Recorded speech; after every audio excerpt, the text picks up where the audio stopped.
Eh bien écoutez, bonjour et bienvenue sur le stand AgriRecrute pour cette deuxième conférence de la semaine sur le thème de la reconversion professionnelle dans les métiers de l'agriculture. Petite intro sur la reconversion professionnelle qui est aujourd'hui en 2023 loin d'être un sujet tabou et encore moins vers les métiers de l'agriculture. Avant de donner la parole à mes intervenants qui sont ici, tous travailleurs et travailleuses dans l'agriculture, je vais vous parler de moi. On me donne la parole, donc comme je suis bavard, j'aime bien raconter ma vie. Et le thème de la reconversion, c'est un sujet qui m'est vraiment très cher, puisque je suis aussi issu d'une reconversion professionnelle, et je suis passé de la finance d'entreprise, finalement, dans le journalisme viticole. Donc, pour vous dire quand même le pas, je l'ai bien franchi. Et qu'est-ce que j'ai ressenti quand je suis arrivé en fait, dans ce nouveau milieu ? Tout d'abord, un espèce de ras-le-bol de la vie qu'on avait de tous les jours, notamment à habiter à Paris, les bouchons, la pluie, le mauvais temps, et hop, et au bout d'un moment, le petit déclic, on se lance et on y va. Bon, manque de peau, c'était juste avant le Covid, je sais qu'on m'en a déjà parlé ici, et finalement pour arriver aujourd'hui avec des beaux déclics, des beaux changements dans la viticulture. Donc je suis au contact tous les jours avec des vigneronnes, des vignerons, dont certains, la plupart, surtout dans le Languedoc-Roussillon, ont fait des reconversions professionnelles. Je connais des avocats qui sont maintenant vignerons dans les terrasses du Larzac. Et franchement, ce sont des très belles aventures. Donc aujourd'hui, on est avec des personnes, des femmes et des hommes, qui se sont tous reconvertis dans les métiers de l'agriculture. Je vais les laisser se présenter un par un. Ce sont des portraits, donc c'est vivant. Et à la fin, si vous avez des questions à nous poser, vous pourrez lever la main. On va commencer avec Jérôme Frolich. Bon, je vais les appeler par leur prénom, c'est beaucoup plus sympathique. Et puis ça casse un peu les barrières. Alors bonjour Jérôme. Donc il me semble que tu es salarié. Est-ce que tu peux prendre le micro et nous raconter, avant de commencer, ton parcours d'avant ? Alors, il paraît que j'ai un parcours un petit peu atypique. D'ailleurs, je crois que c'est pour ça que je suis là aujourd'hui. C'est pour ça qu'on t'a sélectionné. Ouais. En fait, moi, à la base, j'étais militaire. Donc, la transition, elle a été un peu grande. Mais non, j'étais militaire. Et puis après, quand j'ai quitté l'armée, je me suis posé des questions sur le devenir de ma carrière professionnelle. Et on va dire que j'ai rencontré au bon moment les bonnes personnes, ce qui m'a aidé, quoi. Alors, juste avant de rentrer dans le vif du sujet et les déclics, quel militaire étais-tu ? Oh là, et pendant combien de temps ? J'étais dans les troupes de marine. Bon, voilà, j'ai fait quelques temps. Et j'ai vu que tu avais fait pas mal de missions d'ailleurs. J'en ai fait quelques-unes, ouais. Ok. Voilà. Maintenant, pour moi, c'est derrière, quoi. Maintenant, c'est plus la partie agricole qui me... Mais en sachant que le côté militaire m'a beaucoup servi, ouais. Et me sert encore aujourd'hui. Dans l'agriculture, c'est hyper important. Mais on pourra peut-être détailler d'ailleurs après. Si on a le temps, bien sûr. Ouais. Et alors du coup, quel a été le déclic ? Est-ce que tu avais en filigrane toujours cette attirance vers les métiers de l'agriculture et notamment l'élevage porcin ? Alors, pas du tout. Pas du tout. Alors, comment c'est venu ? Raconte-nous.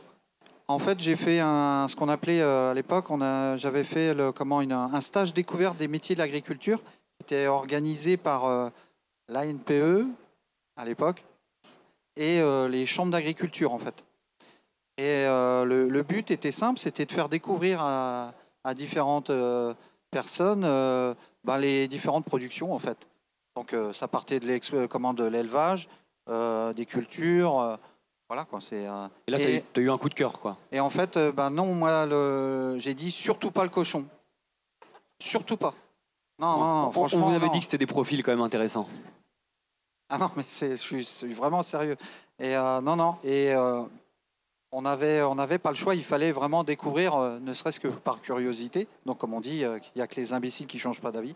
Donc, je suis parti voir un éleveur de porc. Et contre toute attente, je suis tombé amoureux des cochons. C'est vraiment le. C'est petit en même temps. C'est vraiment le. Non, ça a été c'est passionnel, quoi. On a des métiers de passion de toute façon. Là, toutes les personnes qui sont ici, moi qui sont dans mon entourage proche, c'est des gens de passion. Donc forcément, ça matche très vite, quoi. Donc pour résumer, comment tu t'y es pris ? C'est au début une première visite chez un éleveur et là vraiment déclic. Ouais. Et la suite alors, comment ça s'est enchaîné? Par contre, la suite, après, ça a été un petit peu plus, on va dire, un peu plus violent parce que, en fait, après, il faut se former. Vous n'avez pas le choix. Il faut quand même avoir des gens avec une certaine qualification. Et même moi, aujourd'hui, en tant que responsable, je suis demandeur de ça. Il faut des personnes qualifiées, quoi. Donc là, tu t'es rapproché de quel organisme?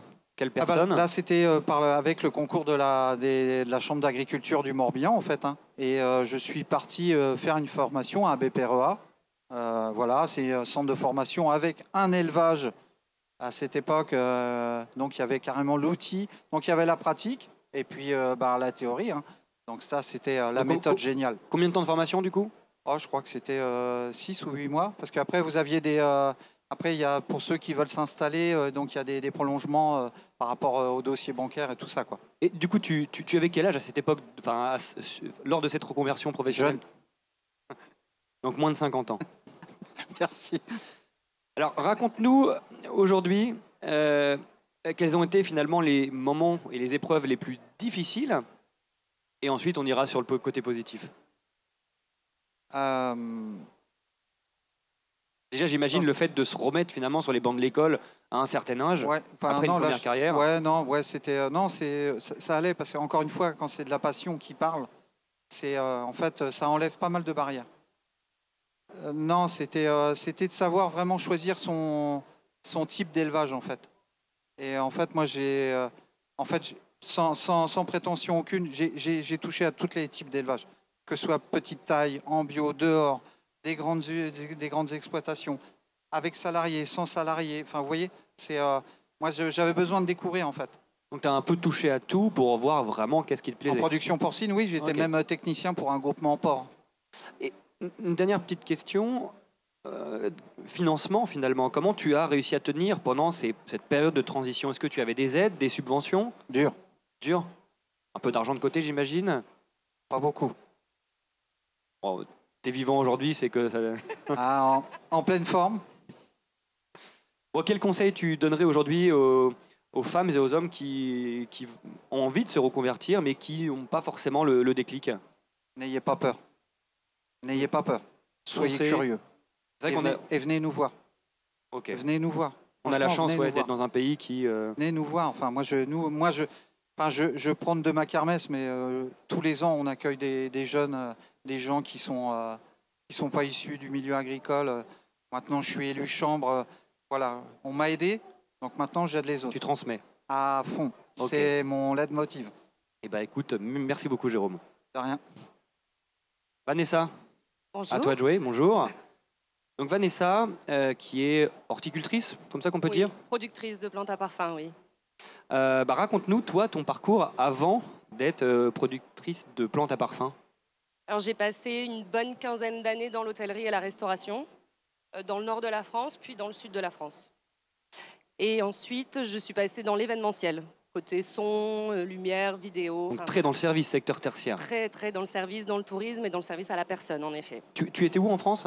J'ai commencé dans le nord de la France, ouais, à Lille. À Lille, pardon. Et ensuite, je suis arrivée à Cannes, là où il y a... Pas le même climat. Voilà, pas le même climat et surtout beaucoup d'hôtels. Ok. Donc c'est pour ça que j'ai choisi cette région. Donc tu as fait ça une quinzaine d'années au total, oui. Dans les deux métiers. Exact. Et chez toi, quel a été justement ce déclic pour aller vers l'agriculture? Ça a été, c'est venu petit à petit, un ras-le-bol de courir après le temps, de travailler tout le temps et de ne jamais avoir le temps de profiter. Après, depuis que je suis toute petite, j'ai eu envie d'avoir les mains dans la terre. On avait un jardin quand j'étais petite, donc je passais mon temps à l'extérieur et je voulais déjà être jardinière. Et quand on a eu une année particulièrement compliquée avec mon mari à travailler tout le temps, jamais voir notre enfant, jamais partir en vacances. Ton mari s'est aussi reconverti dans l'agriculture? Il a fini par me suivre. Wow. Il a vu ma tête de femme heureuse et épanouie et il a dit Feu, je te suis, je fais comme toi. Donc comment vous vous y êtes pris au début?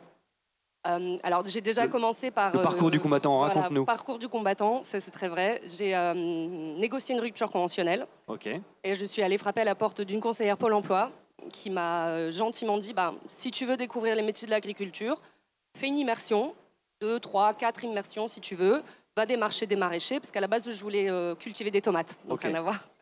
Donc je suis allée démarcher des maraîchers, j'ai fait des immersions. Et un d'entre eux m'a dit pourquoi est-ce que tu entamerais pas une reconversion? Va voir le CFPPA d'Antibes, trouve-toi une formation. Donc rebelote, je suis repartie voir ma conseillère Pôle emploi qui m'a dit il y a cette formation qui est le pass saisonnier, qui est une formation de 4 mois qui te forme, enfin te fait découvrir les métiers de l'agriculture, un peu comme toi Jérôme. Et donc j'ai fait de la plante à parfum, du maraîchage, de la taille d'olivier, la production oléicultrice et de la conduite d'engin, donc le CACES. Donc, toutes ces nouvelles expériences dans les métiers de l'agriculture, ça a duré combien de temps avant de t'installer? Alors, j'ai fait déjà cette première formation et c'est là que j'ai découvert la plante à parfum. Ok. J'ai mis les pieds dans une exploitation de jasmin et j'ai dit, en fait, je ne veux plus jamais en partir. Et donc, la chef d'exploitation à l'époque m'a dit, enchaîne, continue ta formation et fais un BPREA, comme tout le monde. Donc, j'ai enchaîné sur 9 mois de BPREA pendant le Covid. Ça a été très, très laborieux, très compliqué pour moi de retourner m'asseoir sur les bancs d'école. Oui, j'imagine. Ouais, je ne tiens pas en place à la base, donc c'est déjà difficile pour moi d'être assise sur un tabouret. Et donc, à l'issue de ça, donc c'est pendant ce BPREA que mon mari a dit je te rejoins, je fais comme toi. Et du coup, même question que pour Jérôme, niveau financement, comment ça se passe? Subvention, on avait un peu d'argent de côté. Et ensuite, j'ai adhéré à une association qui s'appelle Fleurs d'Exception du Pays de Grasse, qui est très basée sur l'entraide et la transmission des savoir-faire. Et on a un partenariat avec une banque. Et du coup, grâce au petit apport qu'on avait, ils ont financé la totalité de l'achat du terrain qu'on a trouvé et on a pu garder notre apport pour lancer l'exploitation. C'est ça qui a rendu possible notre installation. Bon, là, tu nous as parlé de toutes ces épreuves assez difficiles, surmontables mais difficiles. Quelles ont été finalement les réussites? Qu'est-ce qui te rend le plus fier? Ce qui me rend le plus fier, c'est de voir mon exploitation sur pied aujourd'hui. On a fini la 2e année, on entame la 3e. Toute ma récolte est déjà vendue sur 5 ans. Certifié bio en plus, tu m'as dit. Certifié bio, bien entendu, depuis le début. Et pour moi, c'est une vraie consécration d'avoir mon exploitation, d'être chef de mon exploitation, mon mari conjoint collaborateur. J'ai un enfant de 9 ans qui ne rêve que de conduire mon tracteur. C'est que du bonheur. Et c'est exactement ce que je voulais. Je ne pensais pas y arriver. Ce n'était pas ce que j'avais prévu au début de la reconversion. Mais finalement, quand tout s'enchaîne et tout se réalise, on se dit, l'univers te parle. Écoute-le et réalise. Quel conseil tu donnerais du coup Vraiment comme Jérôme, c'est venez nous voir, venez découvrir les exploitations. Il ne faut pas copier, il faut trouver. Il a très raison et on est exactement pareil, on est dans le partage et la transmission de ce qu'on sait faire. On a envie en fait, on nous a donné, on nous a transmis la passion. Maintenant, je veux faire pareil avec les autres. Pour moi, c'est important. Merci beaucoup. Avec plaisir. C'est vrai que la reconversion, hier, on était avec l'équipe un peu à droite à gauche sur le salon et vraiment, par hasard, à chaque fois qu'on interviewait des personnes, c'était toujours des personnes issues de reconversion professionnelle. Comme quoi, vraiment, on peut aussi beaucoup miser là-dessus. Merci beaucoup. Valérie? Oui. À toi de jouer. À mon tour. Alors, Valérie, bonjour. Oui, bonjour. Raconte-nous ton parcours d'avant. Alors, Valérie, tractoriste viticole, mais vas-y, on te laisse la parole. Eh bien, pendant une 30aine d'années, j'étais conseiller financier aux particuliers. J'ai changé de région et j'ai voulu changer de métier. Donc tu étais dans le Val-de-Loire, si j'ai bien compris? J'étais dans le Val-de-Loire, oui. Et là, maintenant, je suis en Gironde. Et je ne savais pas quoi faire. Donc raconte-nous, c'est quoi les déclics au début quand on ne sait pas quoi faire et qu'on a quand même envie d'y aller? Eh bien, les déclics, on va voir Pôle emploi déjà. Et grâce à eux, j'ai fait On ne pourrait rien faire sans Pôle emploi, on est d'accord. Grâce à eux, j'ai fait une orientation sur les métiers de l'agriculture. Et j'ai eu 1 mois aussi de formation à tous les métiers de l'agriculture avec le CFPPA de Blanquefort, ce qui m'a permis de faire des stages. Donc moi, j'ai fait 2 stages, un dans le paysagisme et un autre dans la viticulture. Et mon choix a été vite trouvé, la viticulture. Le vin, on a bien compris. Hein. C'est vrai que ça recrute aussi à l'époque, ça recrutait et ça recrute dans toujours. Le Bordelais aussi, quand même. Voilà. Donc il y a du travail. Donc, voilà, je suis partie dans cette filière-là. Donc en faisant connaissance, tu m'as dit que au niveau des difficultés, c'était au début de se faire entre guillemets sa place dans un milieu assez masculin, viticole en plus. Est-ce que tu peux nous raconter un peu toutes ces épreuves? Alors, le plus difficile, c'est quand on n'est pas du métier, c'est de trouver des stages. Quand on est une femme aussi, c'est plus compliqué. Et quand on a un certain âge aussi, c'est encore plus compliqué. Tu avais quel âge lors de cette reconversion? J'avais 50 ans. D'accord, ok. Voilà. Et c'est vrai que c'est difficile. Donc après, une fois qu'on trouve les bonnes personnes, tout s'enclenche. Tout s'enclenche, ça va tout seul. Ah, il faut de la volonté, il faut être volontaire, oui, effectivement. Et puis, il faut casser un petit peu les codes. Une femme qui conduit un tracteur, ça existe. Voilà. Comment tu as fait au début alors? Alors, moi, j'ai fait comme mes collègues. J'ai passé un BPREA en viticulture. Après, j'ai fait une certification taille parce que je voulais travailler toute l'année. Et essentiellement, normalement, c'est les hommes qui taillent. Il n'y a pas beaucoup de femmes parce que les femmes, elles... Bon, je ne vais pas rentrer dans les termes techniques, mais elles accanent. Elles font du pliage, donc c'est plus féminin. Et après, je me suis dit, mais mince, j'ai envie de faire autre chose parce que je vais m'ennuyer. Ouais. Et là, j'ai fait un brevet professionnel des techniques de conduite et d'entretien des engins agricoles. Et maintenant, je conduis des enjambeurs, je peux conduire les machines à vendanger, je peux conduire les tracteurs, remorques, voilà. Est-ce que tu peux nous faire rêver? Parle-nous du domaine dans lequel tu travailles. Tu savais que j'allais te poser la question. Ah ouais, ça, je me doutais, oui. Je travaille... Voilà. Alors ça, c'est un autre défi que je me suis lancé. Je voulais travailler dans un grand cru classé. Donc, j'ai réussi mon défi. Pari, ouais. Voilà. Depuis l'année dernière, je travaille dans un grand cru classé. Je travaille dans les domaines de la Lafitte Rothschild. On a tous une bouteille pour les gens de la conférence ici à la fin. Voilà. Et voilà, je suis fière, très fière de travailler pour eux et avec eux. Voilà. Écoute, bravo. Avant de conclure, quel conseil donnerais-tu du coup Foncez. Faites-vous plaisir. Pour ne rien regretter, on vit qu'une fois. Et les opportunités, c'est nous qui les créons. La chance, elle vient pas toute seule. Si on est passionné... C'est pas ce petit déclic. Ah ouais, oui. Il faut pas s'arrêter. Et même si on tombe, c'est comme ça, on rebondit et on apprend. On apprend toujours. Tu étais accompagné? La famille, les amis? Non. Moi, j'ai été soutenue par mon mari et mes enfants. Okay. Voilà. Et voilà. C'est tout. C'est très beau. Merci beaucoup. Ah, vous avez tous les deux un micro, c'est bon? Petit test sur le menton pour voir. Allez, bonjour. Bonjour. On est avec Bruno et Fanny, Barbe, pareil, des reconvertis, vous l'avez bien compris. Et vous allez voir, il y a un petit point commun avec Jérôme. On va commencer par Bruno, ça on finira par le meilleur à la fin. Bruno, parle-nous de ton métier d'avant. Qu'est-ce que tu faisais? Alors moi j'ai été 26 ans pilote d'hélicoptère militaire. Donc du coup, la petite comparaison avec Jérôme. Donc j'ai fait 26 ans, j'ai bénéficié de ma pension complète à la fin de la période militaire. Et du coup, a priori, j'ai un micro qui fonctionne peut-être pas très bien. Ah, on va échanger. Ça arrive, c'est les aléas du direct. Et du coup, pour moi, il n'y a pas eu les mêmes soucis que pour mes collègues et pour mon épouse. En fait, nous, on a fait un projet commun, c'est-à-dire qu'on a décidé de s'installer dans un coin où on avait déjà une maison. Votre maison secondaire, c'est... Notre maison secondaire dans les Vosges, dans le massif. Et du coup, en fait, on s'y sentait bien. On a dit, on va faire quelque chose pour vivre ici. Vous saviez, quand vous travailliez avant, dans l'armée, que vous finirez dans l'agriculture? Non. Pas du tout. Pas du tout? Non, c'était pas du tout prévu. Non. Alors, quel a été le déclic? Racontez-nous. Le déclic, c'est que là où on habite, c'est en haut d'une montagne et on fait du tourisme ou de l'agriculture. Il n'y a pas grand-chose d'autre, à part de l'industrie, mais très spécialisée, avec des niveaux de performance élevés. Donc, en reconversion, c'est compliqué. Il faudrait une grosse expérience dans un domaine précis. Et donc, du coup, là, la personne qui nous avait vendu la maison, qu'on a retapé pour faire une maison secondaire, était agriculteur. Il s'est blessé, il nous a un jour dit ça serait vachement bien si c'est vous qui vous occupiez de tout ça. On a dit nous, Bernard, on veut bien, mais on sait pas trop faire, quoi. On va voir. C'est pas grave, je vais vous aider, machin. Ok, on était assez courageux, assez fous aussi, on s'est lancé.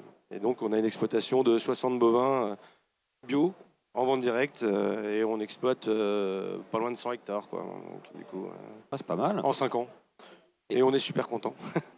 On peut revenir avec Fanny. Comment vous y êtes pris alors? Alors je m'y suis pris avec un peu de courage quand même. Oh, ça on s'en doute. Donc moi j'ai fait 20 ans dans l'armée de terre en tant que gestionnaire de personnel. Donc, je tiens à préciser que gérer 60 bovins, c'est beaucoup plus simple que 1200 personnes. Et pourtant l'armée, c'est quand même facile. Hein. Mais bon. Vous étiez dans quelle région avant d'aller dans les Vosges? Alors moi j'ai commencé en région parisienne, Bruno était à Compiègne, moi à Versailles. C'est ça, oui. Voilà. Satori, j'imagine. C'est ça. Ensuite, on est parti à Étain, dans la Meuse, pendant 8 ans, où on a eu une vie assez très mouvementée, parce que beaucoup d'OPEX. On a eu nos 2 enfants, donc c'était très très condensé. Du coup, on a décidé de partir en école dans le sud de la France, donc en école de pilotage. Et bon, là, ça a été beaucoup plus calme. Et en fait, au niveau professionnel, on s'est un peu lassé, en fait.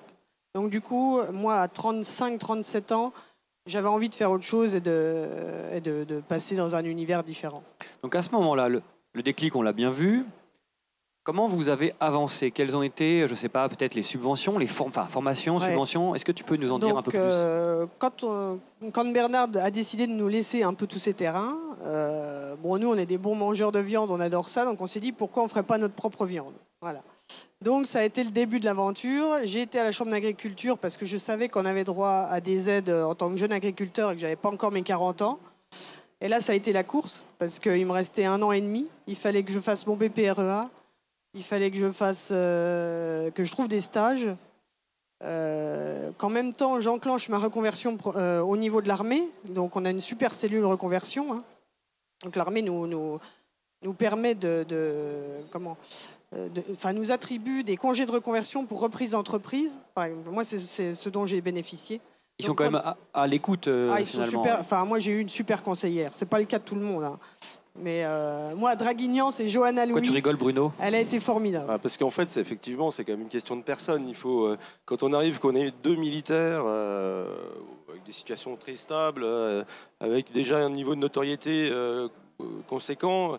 Quand on arrive, qu'on dit on va s'installer dans un petit massif vosgien, faire de l'élevage bovin, Ouais, puis, la personne en face, il faut qu'elle soit un petit peu ouverte d'esprit parce que la première chose qu'elle fait, elle dit non mais je sais pas comment on va faire là, on n'a jamais vu quoi. Donc, nous, notre conseillère, elle n'avait jamais vu ça. D'ailleurs, ils avaient tellement jamais vu ça que j'ai eu le prix de la reconversion en 2017 et j'ai été reçu à Paris au ministère. Voilà, le truc de dingue. Quoi. Les années 2010, c'est une bonne décennie. Hein. 2017, 2018, la Coupe du Monde, donc c'est plutôt pas mal, quoi. Bon, bah c'est super tout ça. Et du coup, j'ai fait un BPREA en parallèle, donc par correspondance parce qu'on habitait dans le sud, et je l'ai fait à Mirecourt dans les Vosges. Donc toutes mes vacances pendant 1 an, je remontais faire du présentiel dans les Vosges. Je laissais ma petite famille en bas. Bruno gérait le quotidien. Et C'était une épreuve tout ça quand même. Enfin, c'était difficile après, ou... quand on se lance dans le... Enfin, Jérôme, il le dira aussi, quand on a fait 20 ans d'armée, on peut tout faire, hein, je crois. Donc, après, quand on a vraiment envie de le faire et qu'on est embringué dans le truc, on fonce, quoi. Et toi, Bruno, les difficultés que tu as surmontées à ce moment-là? La principale difficulté, c'est que moi, je suis resté militaire un peu plus longtemps que prévu. C'est-à-dire que j'ai pas pu quitter au tout début de l'aventure. Donc, j'ai continué à faire militaire et agriculteur. Donc des grosses semaines quand même. À 200 km de la ouais, ferme. J'étais basé à 200 km de la ferme, donc c'est 3-4 allers-retours par semaine. Donc j'ai cassé 2 voitures, une camionnette. Ouais. J'ai un peu. Donc ça a été la grosse difficulté. Après, la montée en puissance du projet, elle était facile parce qu'on était 2. C'était notre projet de vie à nous. Donc on montait là-haut, on s'installait. Soutenu, en fait. On n'a pas mis les choses à moitié. On a tout fait comme des bons militaires. On a fait ça au taquet, quand même organisé. Avec les moyens qu'il fallait pour réussir. Donc on n'a pas ça a été dur physiquement parce qu'il y a des moments il faut quand même donner de sa personne pour le construire le projet, pour l'aboutir quoi. Mais on peut pas dire qu'on a ou douté ou des grosses difficultés qui à un moment nous ont vraiment bloqués dans le système. Après je rappelle que j'avais encore moi une source de revenus assez conséquente qui permettait de lancer l'exploitation tout de suite au bon rythme, quoi, parce que c'est quand même des investissements quand même énormes. Donc, je pense surtout pour Vanessa ou pour nous qui sommes donc du coup, on va dire propriétaires de notre exploitation. Les investissements sont quand même très conséquents et souvent on les sous-estime quand on est à l'extérieur. Et moi, je bénéficiais aussi de ma retraite. Alors, c'est une demi-retraite parce que j'ai fait que 20 ans. Mais je me disais toujours, même si j'y arrive pas, j'ai au moins ça qui tombe.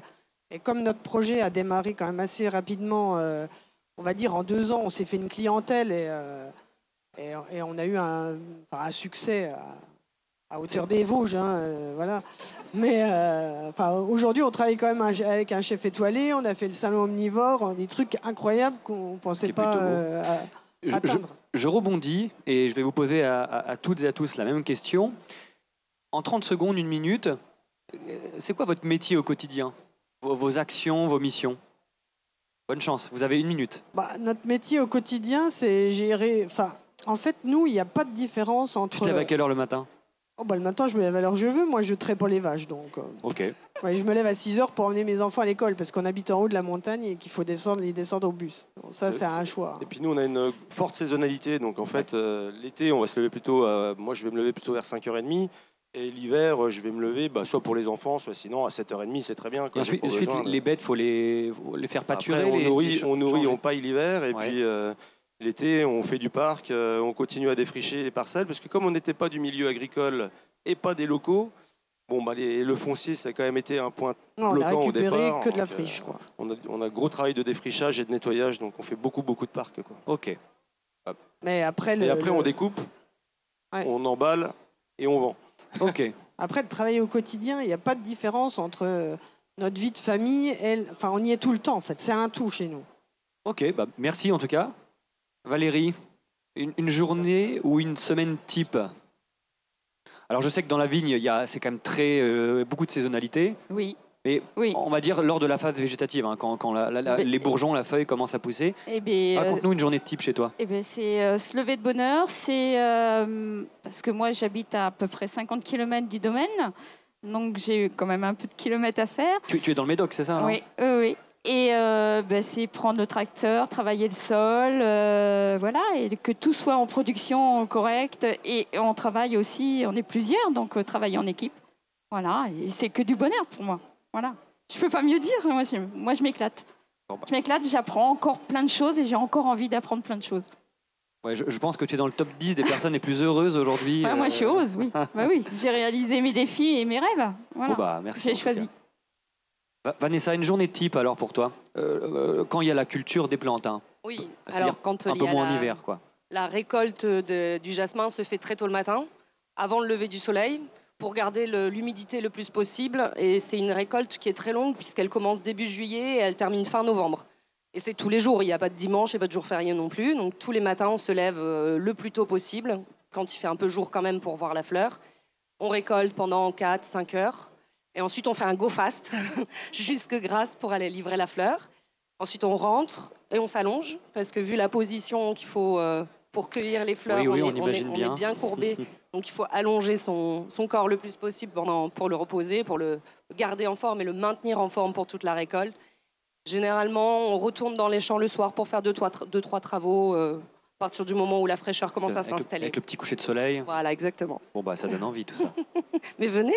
Oui, bah, si je peux passer, Avec je suis pas très loin. Jérôme, donc toi, on va dire contrairement aux autres, tu es responsable salarié dans ton, c'est ça, ouais. dans ton élevage. Est-ce que tu peux nous parler justement, je sais pas, d'une semaine type, parce que j'imagine que tu gères des salariés agricoles toi aussi. Alors oui, ouais, je gère une équipe de 6 personnes. La différence, elle est qu'à partir du moment où vous travaillez avec du vivant, vous avez, je dirais, une certaine masse et une tension au travail, parce que le fait de travailler avec du vivant, vous ne calculez pas. Là, justement, avant que je te rejoigne, j'étais au téléphone avec l'exploitation, parce que avec du vivant, il y a des soucis. Des fois, ça marche très bien, et puis il y a des fois, ça ne va pas. Donc voilà, il faut gérer à la fois faire du management, du RH, des RH, et puis des fois, il faut gérer des problèmes pathologiques avec les animaux. Donc moi, ma journée, elle peut très bien démarrer à 7 h le matin, je suis en train de prendre mon café et puis déjà régler des problèmes.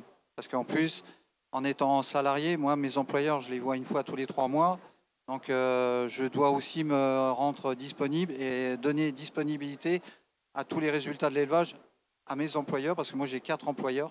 Ce sont des associés. Ah oui, c'est vrai, donc c'est une particularité en plus de l'élevage où je suis. Donc ça met des fois une certaine pression à ce que tout soit carré.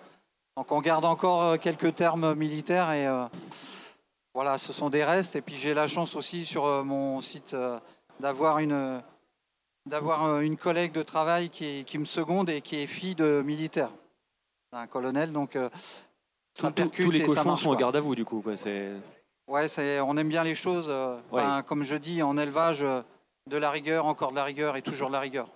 Et quand vous faites ça, ça fonctionne plus facilement. Après, je pense que quand on est dans l'élevage, en fait, les heures de lever, les heures de coucher, c'est vraiment approximatif et vraiment indicatif parce qu'il y a des fois, on va faire des très très très longues journées. Il y a des fois, on fait des journées plutôt courtes. Effectivement, il y a la saison qui va jouer, mais le vivant, il est là tout le temps. Donc, comme disait Fanny, en fait, c'est dans notre famille, quoi. Ça fait partie. Ça va peut-être choquer ce que je vais dire, mais c'est comme un enfant en fait. Quand on a un problème sur une bête, il faut s'en occuper. On ne peut pas dire je vais remettre ça demain ou non là c'est le week-end ou là j'ai l'anniversaire de ma mère ou de non, on s'en occupe maintenant parce que c'est important. Ça fait partie de notre cercle fermé et qui nous permet de bien vivre et de produire suffisamment pour quand même en vivre parce que c'est quand même un moment le nerf de la guerre, quoi. Et donc, je rejoins Jérôme sur le fait d'avoir de temps en temps des moments de pression, quand il faut commercialialiser, quand il faut atteindre des niveaux de performance ou autre, c'est pas si évident que ça. Il faut en vivre derrière, donc c'est sûr. Voilà. Écoutez, merci à tous, en tout cas, d'avoir pu intervenir et raconter votre vécu.